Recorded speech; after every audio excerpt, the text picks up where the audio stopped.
اور یہ وہ دور ہے جب چائنا سمیت ایران کے علاقوں تک تاتاری فتنہ، ہلاکو خان کا فتنہ اسلامی سلطنتوں کو برباد کر چکا تھا، اور خلافت بنو عباس اور خلافت بغداد کو تاخت و تاراج کرنا ہی چاہ رہا تھا، قریب تھا،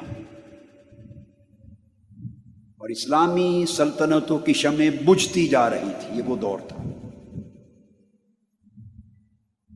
مگر اسی وقت یہ جو ترکی کے علاقے ہیں کونیا اور یہ سارا وسطی علاقہ، یہ جو علاقہ ہے، ادھر ہلاکو خان اور چنگیز خان نے اپنے نمائندے اور لشکر بھیج دیے ہوئے تھے۔ آفیشیل یوٹیوب چینل کو سبسکرائب کریں اور بیل آئیکن کلک کریں۔ اور مسلمانوں کی سلطنتیں تیرہ و تار تھی، چھوٹے چھوٹے ٹکڑے تھے، الگ الگ چھوٹی چھوٹی ریاستیں تھیں، برائے نام کوئی سلطنت تھی، قبائل تھے، قبیلے تھے، ان کے حکمران تھے، ان کی اپنی چھوٹی چھوٹی فوجیں تھیں، کاروان سرا تھے، صوفیاء کی خانقاہیں تھیں، کوئی مسجدیں تھیں، جداگانہ ماحول تھا۔ اور جب کوئی سلطنت مؤثر نہ تھی تو اس روئے زمین پر لوگوں کے دلوں میں ایمان کی شمع صوفیاء کرام کے ذریعے روشن تھی۔ صوفیاء کرام کے وجود سے شمعہائے ایمان روشن تھی، اور اسی دور میں یہ جو بعد میں خلافت عثمانیہ بنی ہے، سلطنت عثمانیہ، اس کی داغ بیل ڈالنے کی جد و جہد ہو رہی تھی۔ اس خلافت عثمانیہ جو 1924 میں جنگ عظیم اول کے بعد جا کے ٹوٹ گئی، اس کا بانی ارطغرل، لکھنے میں ارطغرل آتا ہے، ارطغرل، مگر ٹرکش زبان میں غین نہیں بولتے، ارطغرل، یہ بانی ہے۔ وہ ایک نئی اسلام کی عالمی سلطنت قائم کرنے کے لیے تگ و دو اور جد و جہد کر رہا تھا، مار کے ہو رہے تھے۔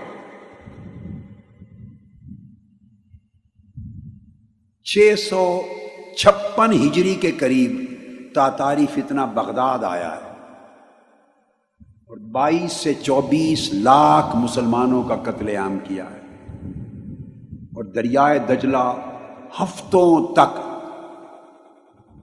2.5 ملین مسلمانوں کے خون سے سرخ ہو کے بہتا رہا۔ 656 کے قریب یہ فتنہ یہاں پہنچا۔ ادھر مقابل سلطنت عثمانیہ کی تشکیل کی جد و جہد شروع تھی۔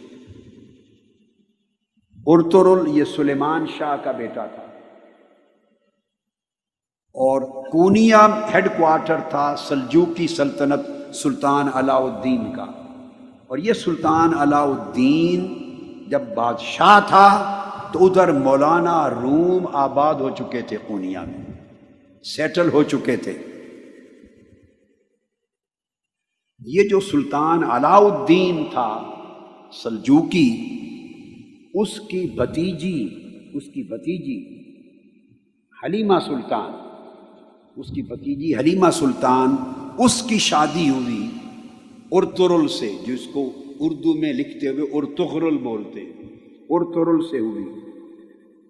اس کے 3 بیٹے ہوئے، اس کا چھوٹا بیٹا، اس کا نام تھا عثمان۔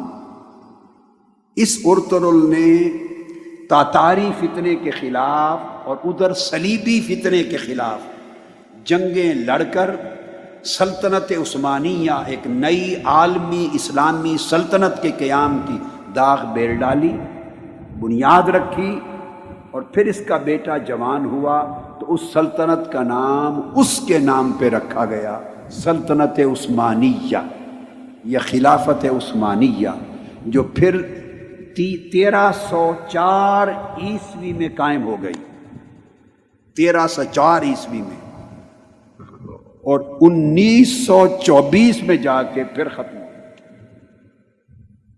جب کیلیفیٹ کا انسٹیٹیوشن توڑنے کا اعلان ہو گیا۔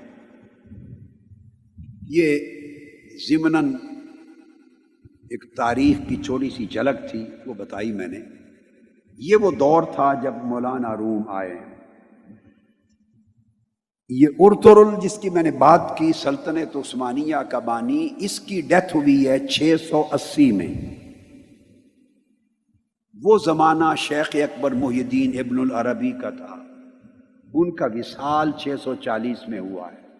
وہ ان سے رہنمائی لیتا تھا قدم قدم پہ۔ سلطنت عثمانیہ کے قیام میں ٹرکش سورسز، تاریخی سورسز کے مطابق، ٹرکش سورسز کے مطابق ان کی لمحہ بلمحہ رہنمائی تھی شیخ اکبر محی الدین ابن العربی کی۔ سمجھانا مقصود یہ ہے کہ جب لوگوں کے دل ٹوٹ گئے تھے، سلطنتیں منتشر ہو گئی تھی، حکومتیں تیرہ و تار ہو گئی تھی، امت مسلمہ کا کوئی مرکزی محور نہیں تھا ان کو سنبھالنے والا، تو عالم اسلام کے اندر مسلمانوں کا ایمان صوفیاء کی وجہ سے قائم تھا، محفوظ تھا۔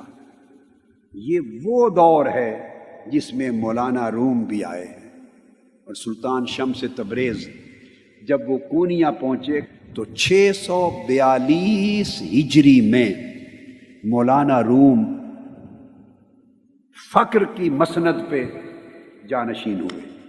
مولانا روم کی وفات 672 ہجری میں ہوئی اور پیدائش 604 میں ہوئی، 604 ہجری میں۔